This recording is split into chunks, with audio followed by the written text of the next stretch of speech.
Katwizere ko mukomeje kugubwa neza nshuti bavandimwe bakunzi ba Nzuri Business Group Limited nk'uko duhora tubibifuriza. Iyi ni kampani yanyu ibagezaho imitungo itimukanwa yaba igurishwa cyangwa se ikodeshwa, no kuvuga amazu cyangwa se ibibanza ndetse n'amasambu. Reka kandi tubibutse gukanda subscribe wowe utarabikora kugira ngo ujye ubasha kubona ibyo tugenda tubashyiriraho umunsi ku wundi, gatanu kuri gatanu. Nk'uko rero mwatangiye mubibona ku maskrini yanyu, twabazaniye produit nshya cyangwa se system nshya, aho ujya kuri www.nzuri.rw ukabasha gushyiraho umutungo wawe, noneho ukazibonera umukiriya utiriwe uducaho cyangwa se ngo uce ku wundi mukomisiyoneri uwo ari we wese. Ari nako kandi nawe ushaka kugura ushaka kujya kuri iyo website www.nzuri.rw, hanyuma ukabona imitungo iriho uwushimye ukawinjiramo ugashaka details zayo cyangwa se zawo, noneho ukabona nimero za nyirawo mukivuganira rwose nta kibazo na kimwe, mukaba mwagura utanze amafaranga 5,000 byonyine, kimwe nuko nawe ugurisha wahagurishiriza utanze amafaranga 20,000 gusa, nta yindi komisiyo yindi utanze. Ni karibu cyane rero, ni mukande subscribe, ni musuri iyo website, hanyuma mukomeze kuryoherwa n'iterambere ry'igihugu cyacu.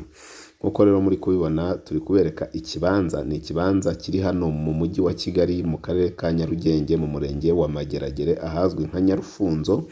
Iki kibanza kikaba gifite ubuso bwa metero kare 600 ndetse kikaba cyaragenewe imiturire cyangwa se R1. Nkuko mubibona rero kirimo imyaka, ushobora guhingamo ibishyimbo, ibigori, amasaka n'ibindi mu gihe utaracyubaka, ariko kuri ubu ngubu kikaba kirimo n'urutoki, ukaba wajya unahakura n'ibitoki rwose byiza byo kurya mu rugo mu gihe utarahubaka cyangwa se byo gucuruza. Kuko iki kibanza ni kinini, gishobora kuvamo ibibanza bibiri kuko gifite ubuso bwa metero kare 600.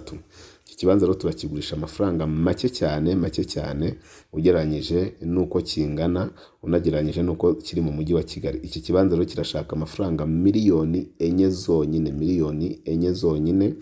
Iki kibanza gishobora kuba icyawe ku mafaranga 4,000,000 kandi ziri negociable, 4,000,000 ziri negociable, iki kibanza cyaba icyawe.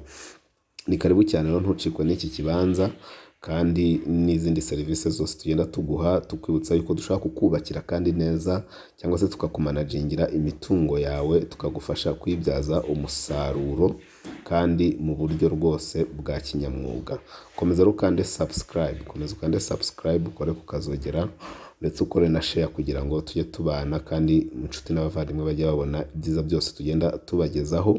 Ari nako kandi tukwibutsa gusura website www.nzuri.rw, hanyuma noneho ukagurishirizaho icyo ushaka kugurisha, inzu, ikibanza cyangwa se isambu, utanze amafaranga 20,000 yonyine ukabasha kubona umukiriya, ukabasha kwivuganira n'umukiriya, cyangwa se wowe ushaka kugura ukajya kuri www.nzuri.rw, noneho nawe ukareba icyo ushima, cyaba ikibanza, yaba inzu, yaba isambu, hanyuma ukishyura 5,000 byonyine ukabasha kwivuganira na nyiri umutungo, noneho mukagura nta zindi komisiyo utanze.